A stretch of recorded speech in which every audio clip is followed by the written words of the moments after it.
Welcome everyone to this webinar on behalf of the Asia Pacific Financial Wellness Initiative.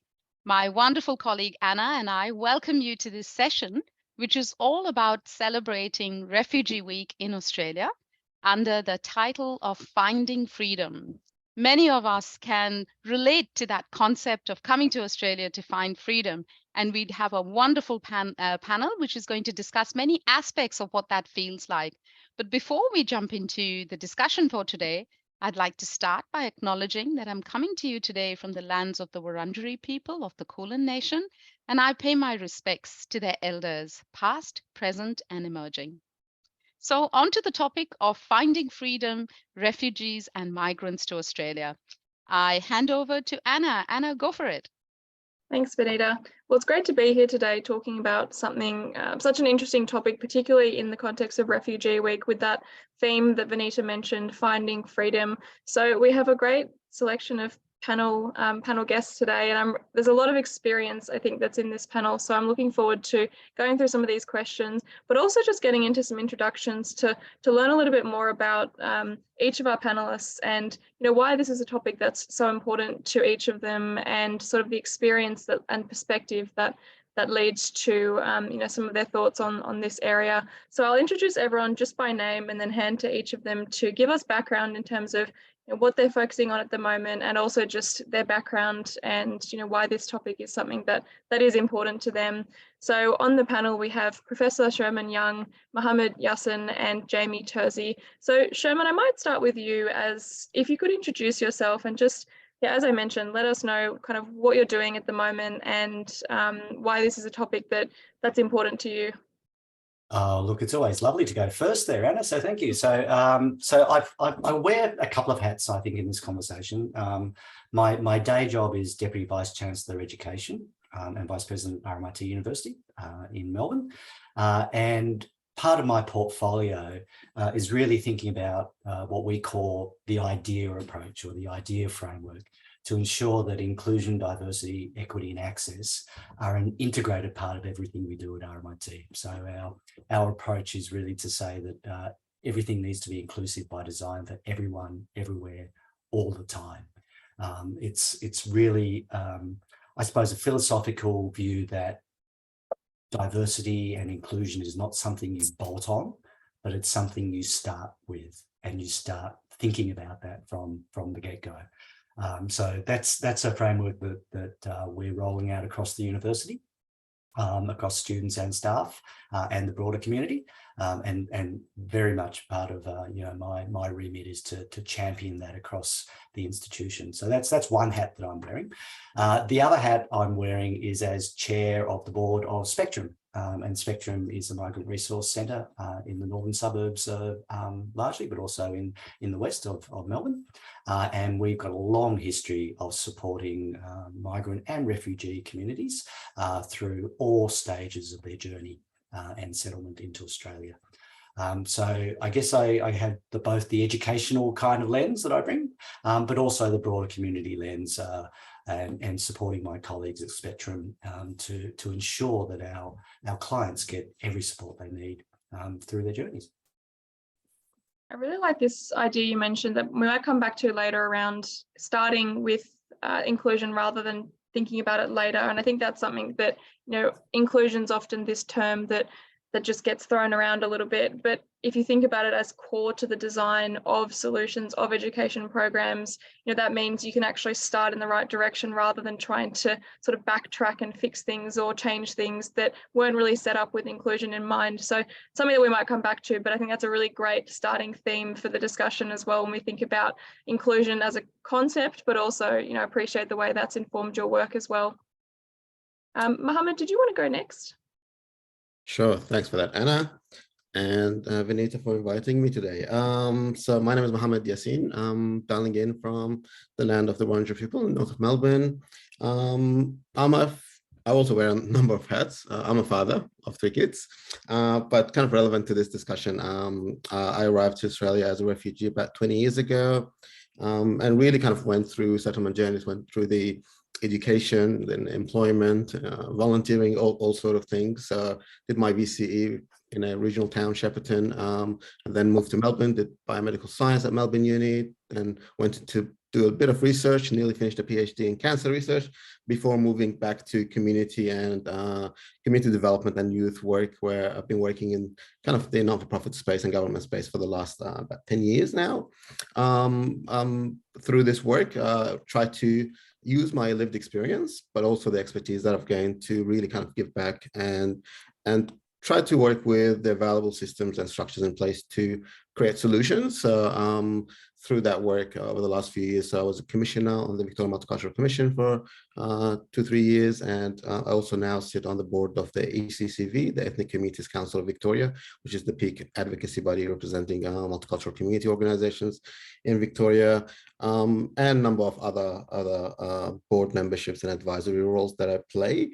I also really kind of a believer in entrepreneurship and social enterprise. So kind of co-founded a number of social enterprises. One that was relevant to this discussion again in the west of Melbourne a couple of years ago, that really targeted long-term unemployed people from refugee and migrant background around the Footscray and the western areas of Melbourne. And also for the last couple of years, also Culture & Co, which is another social enterprise, which is really around consulting with government and providing consulting service to government and not-for-profit around design, service design for refugees and migrant communities. And through that work, where I started, I was lucky also to be involved with Spectrum Migrant Resource Centre, where for the last 3.5 years, I've been working there part-time as their lead for strategic partnerships, where I also did a large number of projects, including projects in the employment space. And really, as an organization that works directly with refugees pre-arrival and through their arrival and settlement process, been a great place for me to really have more insights into the structures and the systems that we have in supporting people through that journey. I think that's about it for now. Yeah, that's great. And you mentioned employment, which is a topic that we'll be coming across a little bit later as well, when thinking about the opportunity that employment plays and sort of the needs in that space as well. When we think about, I suppose, inclusion as well, and also just, making sure there are opportunities and that, it's something that's prioritized as well. So that's, it seems you've got a lot of experience in a range of areas, but that's certainly a topic that we will come back to. Yes. And Jamie, would you like to introduce yourself next? Thank you. So I am from Melbourne and am a child of immigrant parents. My family came from Greece and eventually added me as the installment in the new country. And from that experience, I actually studied psychology and became a psychologist and worked in the community field for 10 years in various capacities, for example, community development, psychiatric disability, women's health, and finally family violence prevention. And from that went overseas and worked with an Afghan women's organization with Afghan refugees in Pakistan, which eventually took me into Afghanistan, where I stayed for close to 7 years, working in humanitarian and development issues across a wide range of issues. So, I think that experience working with Afghan refugees in Pakistan has really stuck with me in terms of what are people's motivations and desires for leaving circumstances of war, and how do we embrace that, and how do we at times have little empathy for it in countries like Australia. So how can we kind of dig deep into our own humanity to understand what's actually going on for people rather than seeing it as problematic. From there, I moved to Bangladesh, where I continued working with the organisation CARE, both as head of programs as the country director, where the work started to veer off into areas like violence against women, as well as private sector engagement, market-based approaches. So a really interesting opportunity to dig into some of those areas and understand the complexities that people are facing as they work themselves out of extreme poverty, but also what are those systemic issues that keep people poor and keep impacting on people's lives, both at the policy level, but also at the relationship level and the community level, as well as looking at people's own agency. From there, I moved to the US, where I took an executive role with CARE USA and supported the organization globally in its work in all parts of the world. And I think that was a really fascinating opportunity just to really see how many similarities in terms of experience there are, regardless of where you're from. And so I've returned to Australia and brought that experience with me to working with Grameen. I've started working with Grameen from February this year to look at how can we use these learnings and experiences that have been developed overseas and really assist immigrants and refugees in Australia with their journey to self-determination and financial independence through microfinance. Sounds like a lot of experience where you've really built that perspective, seeing different communities and then kind of bringing that back into the context of Australia. And you mentioned a point around why people leave and the lack of empathy, which I think is actually a really interesting topic for us to start on, as I was interested to know what we think is most important for society, whether this is in Australia or more broadly, to better understand or be aware of about the needs of those who seek refuge in Australia. I mean, there's always a need for greater understanding and awareness on a range of issues, but that what you mentioned, Jamie, around that lack of empathy and this lack of understanding about the motivations that lead people to seek refuge. I'd love to start with that question with you and see what you think is most important for society to either better understand, or what you think some of those key learnings are that people should really be thinking about. Jamie, were you able to start with that one, do you think? Oh, I can. I'm sure Mohammed and Sherman have a lot to say on this, but I guess just personal reflection that we often can think of the world as a zero-sum game, and that we're protecting what we have, particularly in a place like Australia, which is a little bit more removed geographically from the rest of the world. And if we're not careful, that can kind of seep into our humanity and our empathy for others. So, always questioning motivations, or, I think forgetting to just try to understand what it's like for people who are living in those situations and why they want to leave. They're not looking for a free ride. They're looking for their children to have options. They're just looking for the basics that each of us have and have been able to kind of grow in our move to Australia. So how do we just encourage people to realize that it's not just about what we have and what we might lose, but it's about being more welcoming and enabling the story of Australia to continue to grow through the enriching of the collective experience, but also that we are part of a global world and we are global citizens. And, we're not separate. We can't just pretend these things don't affect us. These things will continue to affect us, whether it's climate-related emergencies or other emergencies. And if we don't open our hearts and our minds, then the situation will no doubt only get worse. I'm happy to jump in, Anna, if please. If you want. You'll find that I'll probably just jump in occasionally. So, look, there's a famous quote that is attributed to Einstein. I think it's true. I don't think it's apocryphal, where he said, "Imagination is more powerful than knowledge," and it's often taken as imagination being creativity. But I like to think of imagination having different meanings, and for me, it's a better word than empathy. The idea that we need to have the imagination to understand what others are going through and to be able to actually feel their stories in a way that we can actually live and breathe as well. And to actually create the circumstances where we as a society and we as individuals actually have that capability to imagine, I think is a really important and perhaps a missing piece.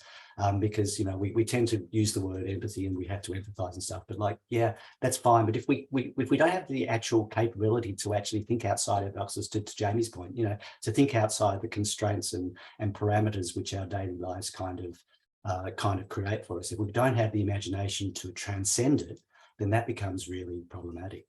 The second meaning of imagining that I like to think about is Benedict Anderson wrote a book in the 90s called Imagine Communities. And his notion was that all nations are imagined. There is no entity which is capable of everybody meeting everybody in a nation. You know, it's impossible. And so the idea of Australia is imagined. And the mechanisms of imagination when he wrote the book were print. So, you know, the novels that were written, the newspapers that articulated the activity, they were the constructs by which we imagined Australia. Similarly, I think as the world has moved on and media forms have moved on, we imagine Australia through our electronic media, you know, television, radio, social media, the internet, et cetera, et cetera. And I think the other part of what I think we need to do is we need to ensure that the people who have a voice in that imagining, who are allowed to be part of the official imagining of Australia, are given permission and the capability and the capacity to actually engage in that imagining. And that's as simple as, you know, greater media diversity, for example. It's as simple as the fact that the ABC actually needs on its board people who aren't, you know, pale, male and stale, you know, and really there's a whole range of other things, but, you know, until we can actually ensure that the way Australia is imagined, and that includes our First Nations people, but also our immigrants, our refugees, the whole community of Australia, until we actually have an inclusive imagining of Australia, then we're still going to struggle. I'll stop there. Did you want to go next, Mohammed? I have some thoughts, but I think we'll hand over to you first. It's just such a great description and a new way of thinking about empathy as well. So I can imagine that sort of being a topic of discussion in a uni classroom, just getting people to sort of discuss that. But anyway, Mohammed, over to you. Sure. Yeah, very, very, very informative and inspirational, both Jamie and Sherman. Look, for me, I mean, the reason we have and we continue to have these discussions is because out there is prejudice, there is negative connotation, and there's still, unfortunately, negativity around the topic of refugees and migration and multiculturalism, diversity. And like for me, it comes to fear or ignorance in the society as of what these topics are about and what are the stories behind why people are migrating, why people leave their homes, why people become refugees. And I can tell you, being a refugee myself, that no refugee leaves because they desire or they like, I don't know, Australian weather, and that's why they come here. They really here because they had to make tough choices and put themselves and their families in danger, escaping something that is much worse. Kind of relate to my own story. After our family was a refugee for years and years, we were in Syria, and my father decided to come to Australia around the year 2000. And when he went through that boat journey from Indonesia to Australia, that journey that was supposed to take 3 days took 13 days because of some issues in the engine of that small boat, and they got lost, and 13 days later 2 people drowned. He called us and he said, I'm back in Indonesia, do the paperwork because I'm coming back to Syria. It didn't work, so we were doing that, and 3 days later he called us again and said, I made another journey and now I'm in Australia. And really kind of, again, thinking about those tough decisions that refugees make and putting themselves in defying death in order to get to a safe place means that they're really thinking between choices that are really tough. Because for at least my father, going back to Syria, to an unknown future, to a region where he doesn't have formal documents and a future for himself and for his kids, means that that death could be around the corner there as well. So it's those tough decisions that we need to kind of make visible sometimes to the society, and really kind of also talk about the myths and the reality of, for example, the numbers. I mean, we talk about the Australian society. It's only 10,000, 12,000, 18,000 refugees a year that come here. Over the next 5 years, we're expecting 1 million new people to come to Australia through all sort of different programs, immigration, skill migration, and so on. So it's also putting things in perspective and going back to that fear and ignorance narrative. I think as Professor Sherman mentioned, it's about imagination. It's about how do we define ourselves as a nation? What are the values that we label ourselves with? Is fair go a label we put on ourselves? And what's the action that tell people that we give people a fair go? Is a society that is equal, something that is being compassionate, something that we tell ourselves that we are, and what are the actions? And you could see over the last at least 10 years with different governments in power, how we treated refugees and those who are seeking asylum in Australia and Manus Island and Papua New Guinea and all sort of other things, with 30 people in really fear for their future living in Australia and on offshore detention. Just tells us who we are, and sometimes we try to ignore that, but that's a really discussion for us. And probably the last thing I want to say is that we also, as a nation and as a society, we shouldn't really kind of shy away from the consequences of, again, living in a world where more geopolitical conflicts are happening, where climate change is causing people to move around. But we also contributed to some of those instabilities in certain parts of the world. And we can't just say that we go there because of our security, because of our geopolitical interests. But when the crisis happens and there are consequences, we say, well, it's not our problem. We're not going to deal with it. So those are, again, being mature and talking about these issues. And final point, we actually need migrants and refugees in this country. Over the last, when we closed our borders the last 2-3 years, you saw what's happening in terms of the shortage of the workforce and the slowing down of the economy. So we really need migrant refugees to come here because we are an aging population, and we always will need to boost our economy, to sustain our economy and prosperity. We need people to come here, and refugees and migrants are one of the most entrepreneurial and ambitious people that you could have in any country, and it's actually a gain for a country like Australia, and as a nation, as a society, and as people. Yeah, that's really a really good summary of a few different topics, and the story you shared as well about your family and the fact that, you know, the tough decisions people are making. I think a key part of that, particularly in Australia, is how unimaginable some of this is. You know, we mentioned that Australia is quite isolated, and I think sometimes there are a lot of people who just, it's completely new to them. They haven't even had to think about that. They've been born in an environment where it's quite safe, and there's, you know, a level of privilege, and there's just a lack of exposure. And Sherman mentioned the diversity in the media as well that's required, you know, thinking about having different perspectives and, you know, making sure that decision makers are exposed to different perspectives or are made up of different perspectives, which I think, you know, we're making some interesting points here around what can more broadly actually help society better understand these issues. And that imagination point is still in the back of my mind around being able to imagine and empathize and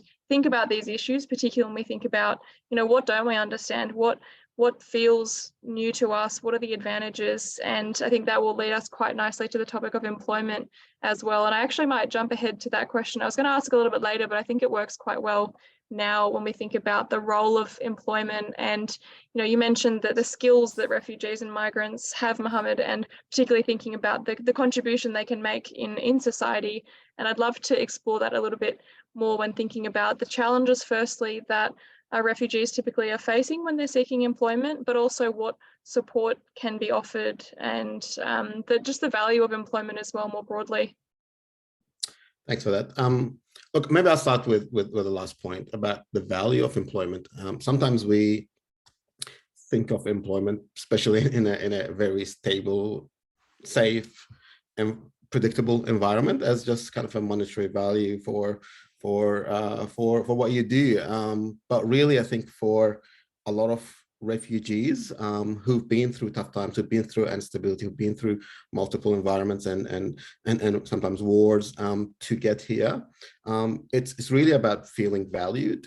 It's about respecting someone's ability to provide, someone's ability to create, and also it's about for that person to be able to, in a way, make a point that they are able to have a value that is required in society, and that they can provide for themselves and for their family. The mental and the social aspect of that is crucial for the successful settlement and integration of any refugee and migrant into a new society, when they feel they're part of the system, when they feel that they're making the most out of the opportunities that exist. Remember that most refugees come here, again, because they want to escape danger, but they also want to build a better life for themselves and for their children. And employment is at the cornerstone of that, is really what makes that happen, what's the catalyst for the successful of the person, the family, and intergeneration success. Now, challenges, again, through my own experience, through the work that I've done throughout the last 10 or so years in this space, and also through a piece of research that I've done through Spectrum in partnership with Grameen, really, I put those challenges to a number of different categories. In terms of employment, refugees in particular have certain challenges even before they arrive to Australia, for them to understand the expectations, understand the systems that they will be coming into, and maybe taking some steps to starting that journey. A lot of the systems that we are currently having in place don't recognize that, and actually doesn't afford any, doesn't offer any support to refugees before people start arriving to country. And even when they arrive into the new country, there is very limited, I would say, thought being given to what are the very first things that we can do around offering someone opportunity into the employment and understanding of the employment. So throughout those first few years, people are in survival mode, in trying to kind of get the settlement right. But also the challenges there is about understanding the new system, about navigating this new system. It's a very complex system.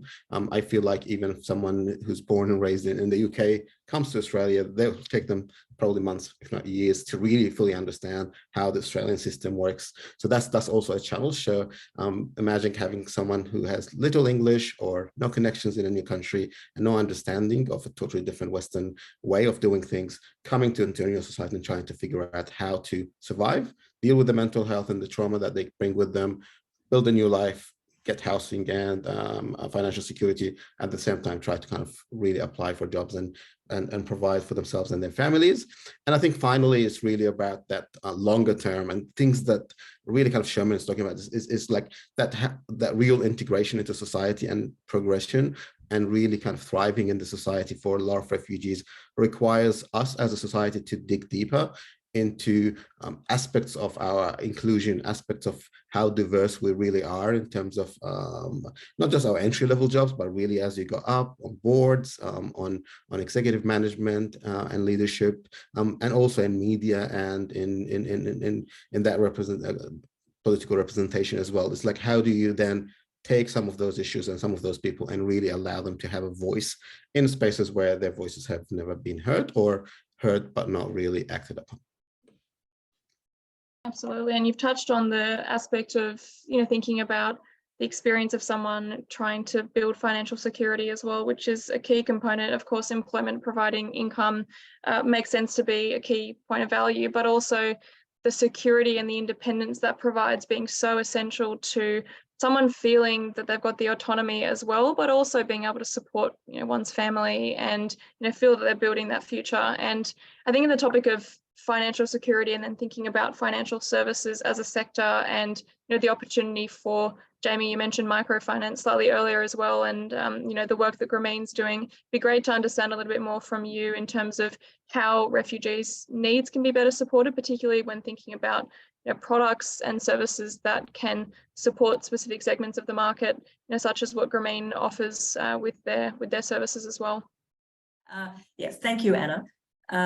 I think Mohammed has already talked about so much of the relevant issues that people who arrive here really have a lot to get used to, a lot that they're bringing from their own countries, their own experiences, the trauma they're bringing with them, and the fact that they're coming into an environment which operates in a very different way. So they're not going to have necessarily the social networks. They're not going to know how to navigate the financial system.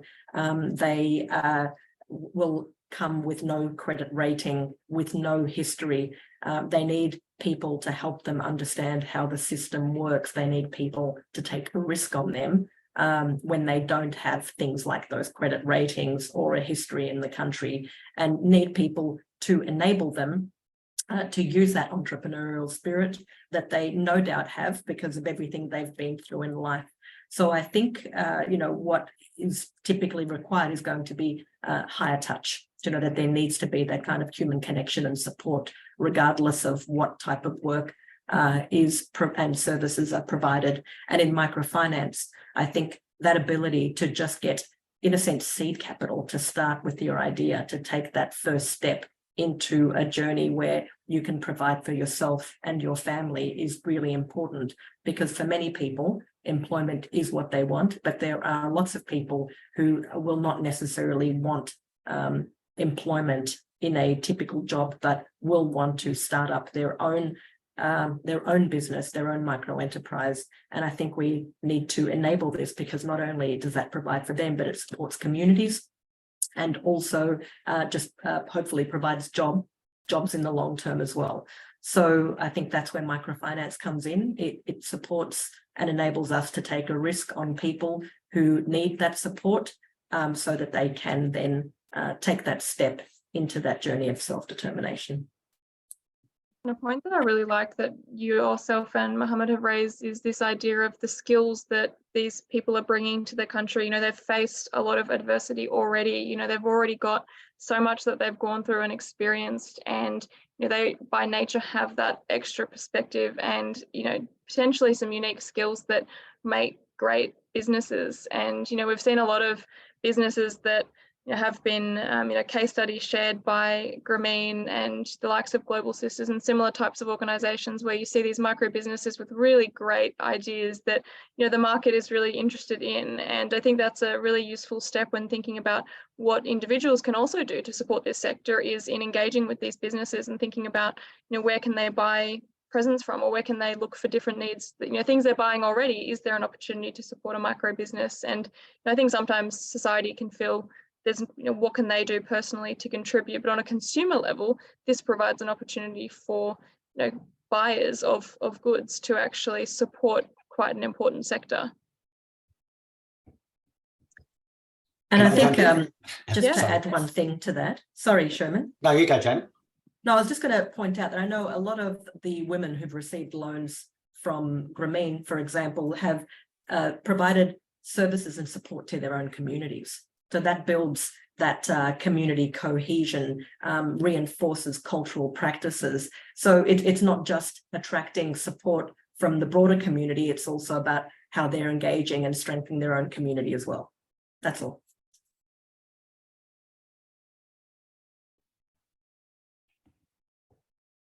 I'll jump in now. No, that's and look, I think the opportunities that have been discussed around the microfinance and the entrepreneurship are absolutely fantastic. I do think that holistically, though, there will continue to be some migrants and refugees who will be looking for a more, I'll use the word advisedly, traditional employment pathway into a job or a career in that sense. And I don't think skills are the biggest challenge. I think the challenge lie around a couple of things. The first is around recognition of skills. So we certainly have refugees and migrants who are extremely well qualified in their home countries, and they come to Australia, and we struggle to actually recognise their experience and their education. So I think there's some work that we can do to more efficaciously understand their experience and their education, and take down some of the barriers that we put in front of those people. The second part of it, though, is that there's there's a cultural capital piece, which is also challenging.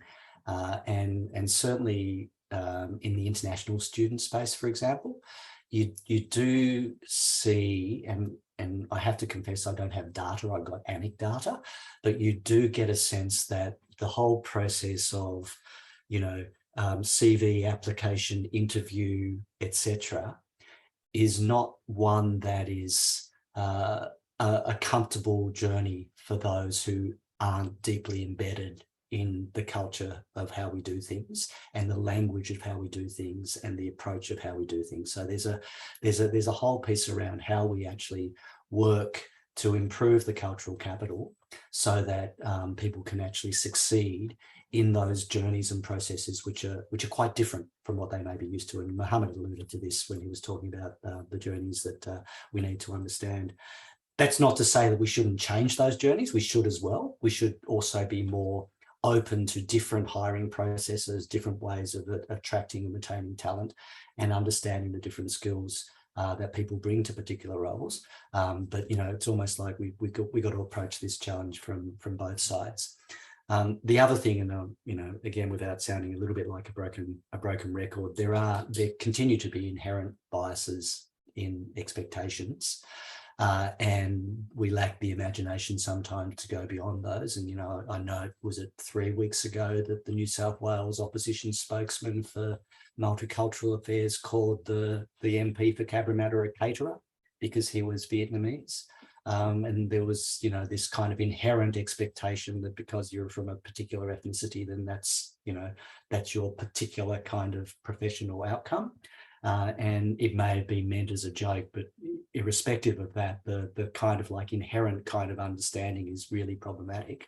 But that works the other way as well, because my lived immigrant experience was, and my mum won't listen to this podcast, so it's okay. I'm the wrong sort of doctor for my mum.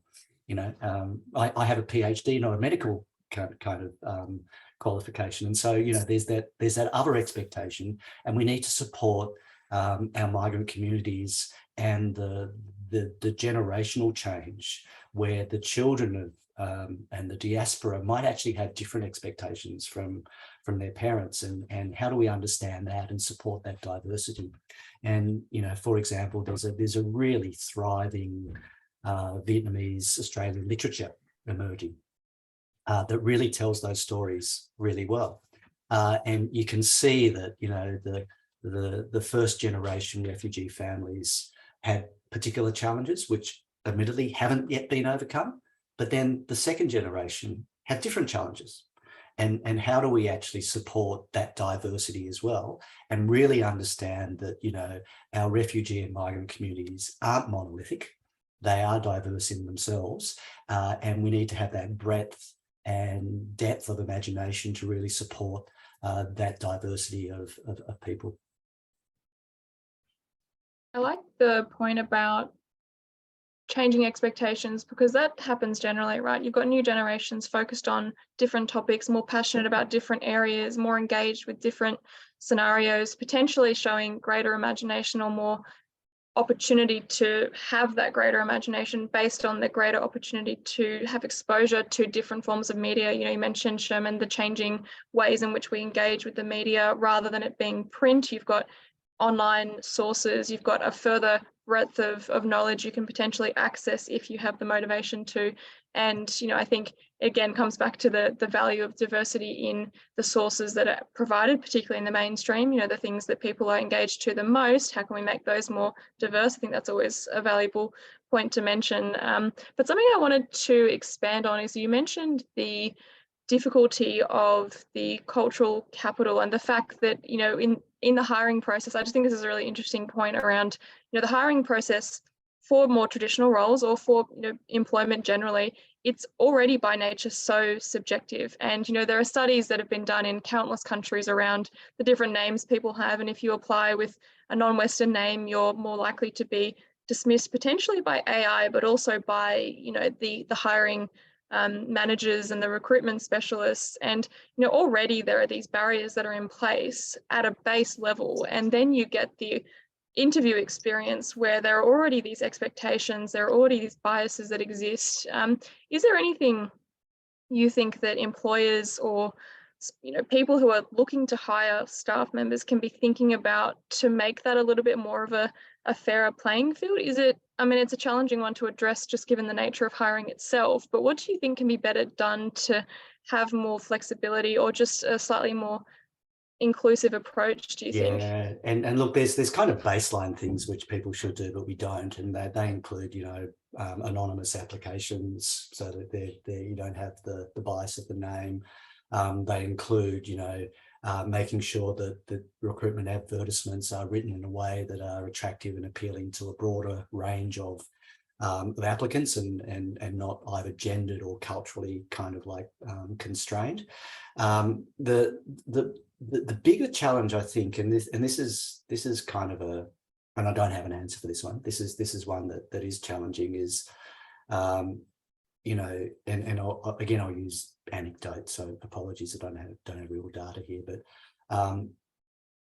for example, in my space, we do student surveys on a regular basis, and we know they're really flawed, and that academic staff from culturally and linguistically diverse backgrounds get scored lower than those who aren't from those backgrounds. There's also a gender bias, et cetera, and you look at the qualitative kind of comments, and some of it is around, I can't understand what they're saying.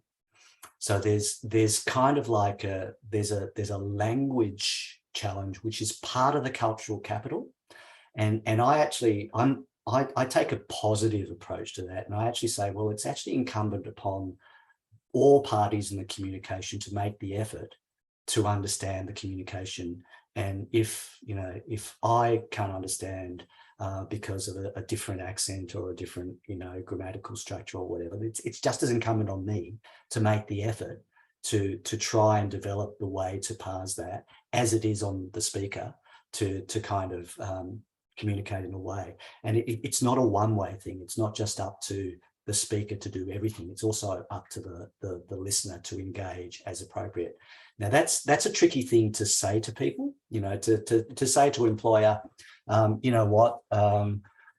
Sherman's got a rich Tasmanian accent, because I'm Tasmanian, a rich Tasmanian accent, and you actually need to make the effort to understand that. That's what should happen, but it's hard to say to an employer that that's how they should approach the interview, because the value that Sherman can add to your business transcends the fact that he has a rich Tasmanian accent, for example. So there's that kind of like nuance and challenge that we have. The other kind of anecdote that I'll have that's a little bit tangential but related is, and again, apologies for using a university kind of example, in those comments and student surveys, we often get complaints about students around group work, because they say, oh, you stuck me with a bunch of international students, and, I couldn't understand what they were saying, and, it was really hard to do the group work. And I keep saying to colleagues, and we need to do more professional development on this, I keep saying that's actually an opportunity. You sit down with that business student from China or Bangladesh or India, you know what? You can build a connection, and in 15 years, that person might be running China Light and Power. And you need to actually find a way to communicate that in a global environment, in a global economy, that those opportunities are actually rich and rare, and we need to take advantage of them rather than seeing as a deficit. And it's not totally related to this conversation, but that's almost the flip we have to make around some of those cultural challenges, that just because the culture and the language is different and difficult, there are actually opportunities out of it that we can identify, and that we should try and work towards identifying that. And it sort of happens. It's sort of like, you get companies saying, well, let's target the cold market in our advertising. It's like, well, you know what, if you actually had someone from that community as an intrinsic part of your organization, you can actually do that naturally. It's not like something you tack on at the end. So there's a cultural challenge from all sides, I guess, is my summary of that. It's a really interesting point around the reimagination as well, because I think there's almost this inherent stereotype of undergrads in particular around group work, international students. And you're right, there's a real opportunity there in an interconnected world where they're going back to other markets to build their careers. You're at you're studying similar subjects with them, presumably similar courses for similar occupations, or, you know, at least different opportunities for those careers where you might actually have that opportunity down the line. But even at a base level of being interested and being curious and being open to learning, you know, having that, like you said, that person could be doing something big in a few years' time and it's a really great opportunity. But even just the openness to be interested in their experience, you know, what can they bring to the table? Is there a little bit of patience? And, you know, just that element of being able to think a little bit more, it's almost just, yeah, being open to stopping and not being impatient with someone who, you know, isn't, English isn't their first language, and sort of recognizing what they're even doing. But I think it's that Australian stubbornness around, you know, if someone has a name we can't pronounce, we'll just give them a different name. It's this sort of, there's a whole, I mean, you could talk about names for hours, right? With the way that people just erase people's actual names and tell them to have a Western name.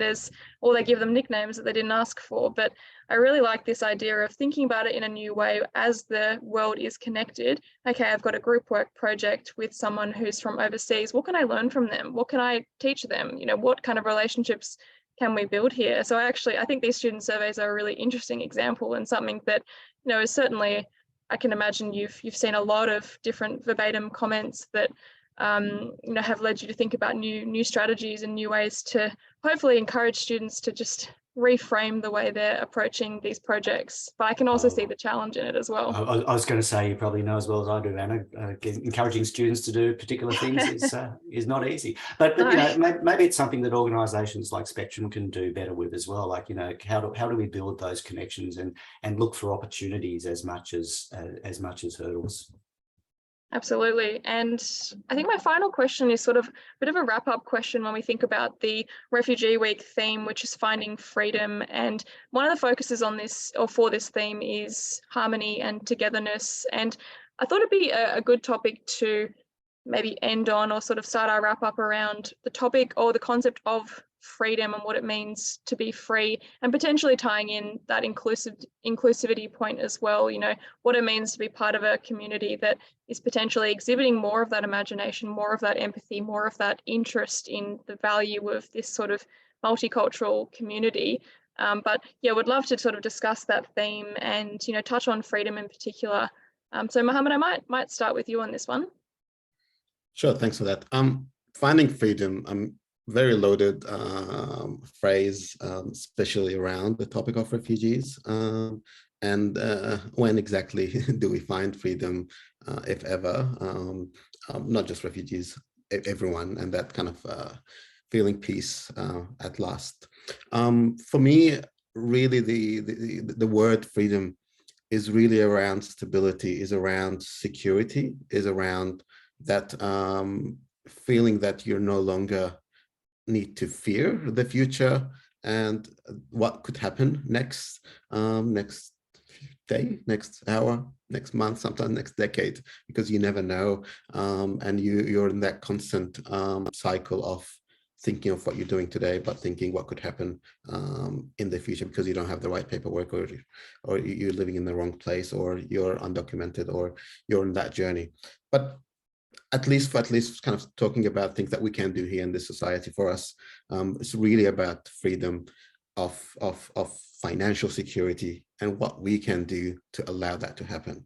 It's about giving, allowing refugees the agency to choose their own pathways and their own ways of settlement, short-term and long-term. It's really around the freedom not to be judged and criticized for your own culture, identity, your own costumes, your own religion, and being able to express those freely and celebrate them. Not asking everyone to celebrate them, but at least you being able to celebrate that identity.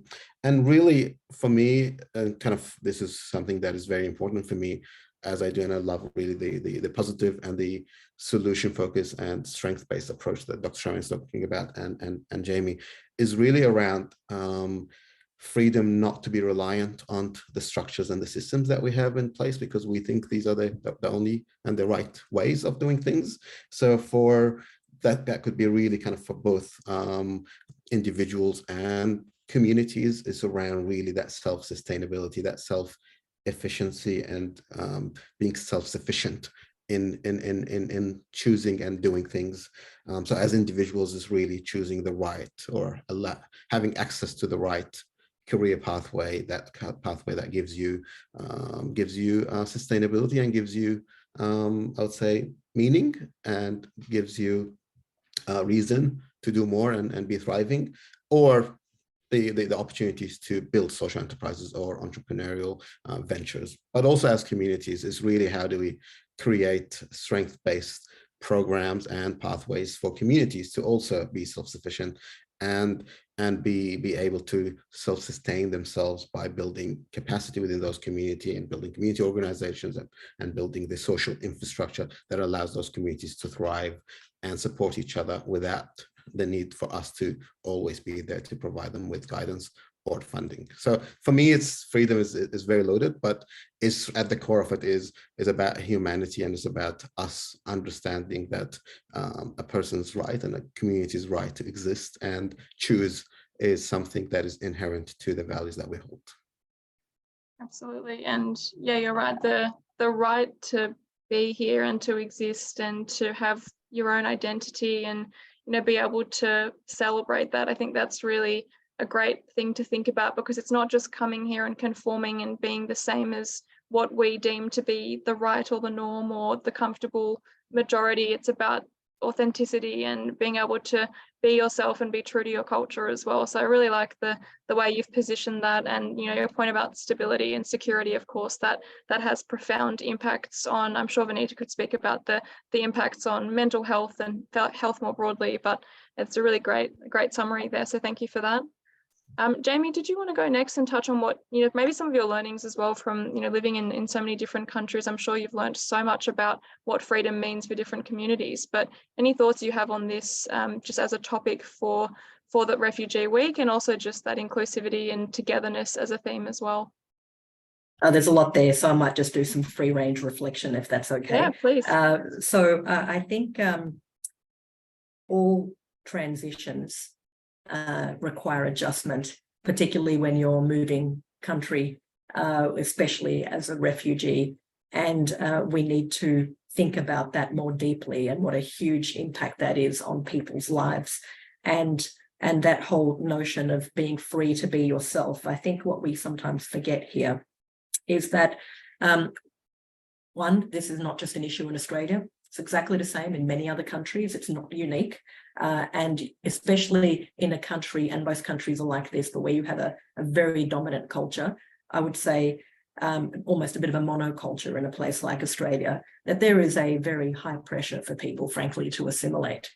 And so whether they're students or workplaces, we put a lot of pressure on people to come here, figure it out themselves and assimilate into this culture. And I think, as Sherman pointed out earlier, there is a potential loss with that kind of approach, that we don't have the opportunity to gain from the uniqueness and the contribution that people can make.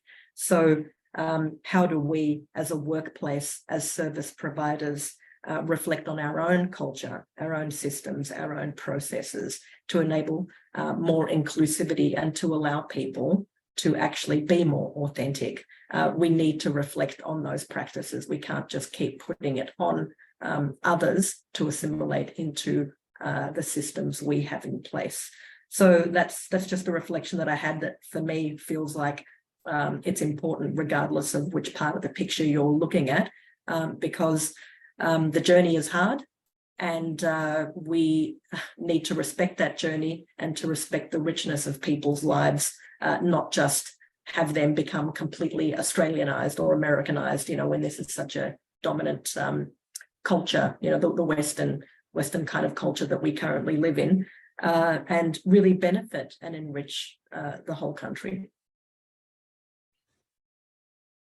I think that speaks to some of the areas we've discussed as well around the value of the contribution of unique people bringing different cultures together, because there's so much we can learn from different lived experiences. And to that pressure you mentioned, the pressure to assimilate and, you know, be fitting in per se is not necessarily helping us sort of progress in other ways. And, you know, there's a lot of research about, you know, sort of the skills that people can bring to different roles, you know, the value of diversity in leadership teams and in companies more broadly. There's so much value in having those different experiences, even with innovation and ideas and efficiencies. You want different perspectives to drive change. And I think that could have these really big effects more broadly, but it's a real challenge as well when thinking about that pressure that society places on people to just sort of be what they expect them to be. So I think that's a really great point to also be thinking about when we think about freedom and what potentially can be a challenge to, what freedom can mean, but also what the limitations are when there is that expectation in society.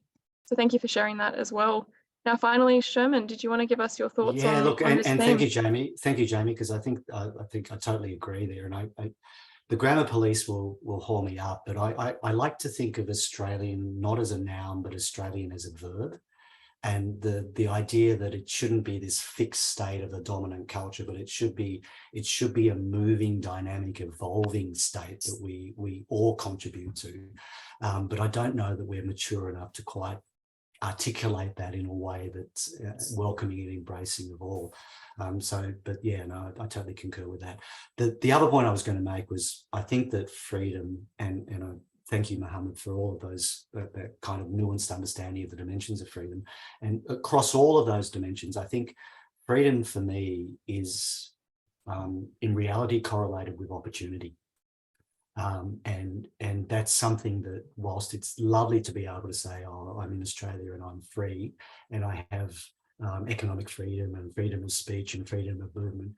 Yeah, true. But if I'm not in the economically privileged part of the society, or if I don't have the access to these services, then I don't have the opportunity to be as free.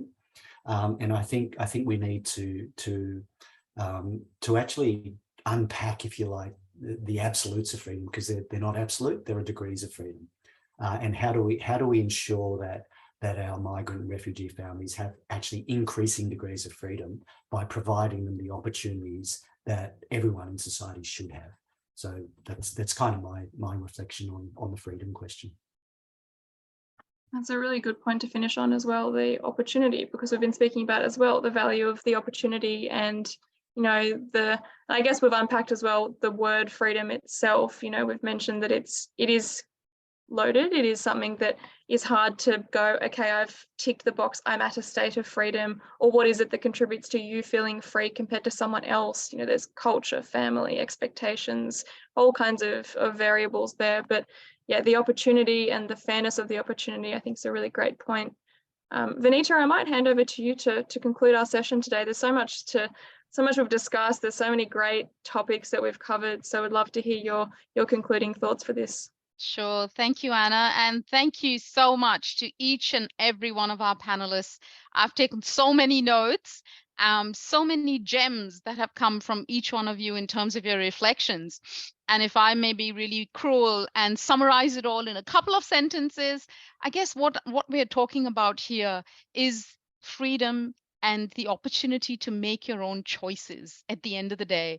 And to me, that's a really good way of explaining how every one of us who has come to this country, whether as a natural born citizen or as a migrant or as a refugee, that's all that we want as human beings, to be able to make the choice, and for our children to have that freedom to make that choice as well.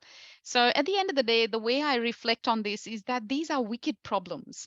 And what they require is multiple solutions which are constantly evolving as the needs change. I don't want it to sound too academic. I do want it to be practical as well. And I'm so delighted to say that all of us here have contributed to a piece of work that is actually concluding in Refugee Week. It's called the Economic Inclusion Action Plan Program. And what we are doing is releasing a research report which actually brings together many of these threads together. It has the voice of the refugee and migrants themselves in one place, which is the place where Broadmeadows and Hume, where both Jamie's organization and Sherman and Mohammed's organization operates. It is actually bringing together the gaps in the service ecosystem that the clients would like to see addressed, as well as taking a strengths-based approach, not just looking at the deficits and the problems and the gaps to fill, but the opportunities to be able to harness the fantastic opportunities, the cultural capital, as it were, that each and every one of us brings. So I conclude this by saying there's always hope.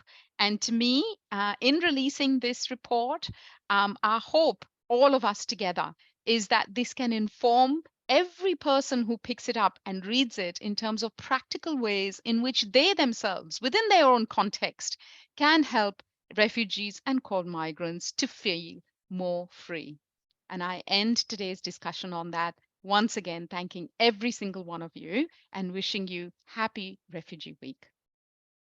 Thanks very much, Vinita, and thanks everyone for Thank being part of this discussion.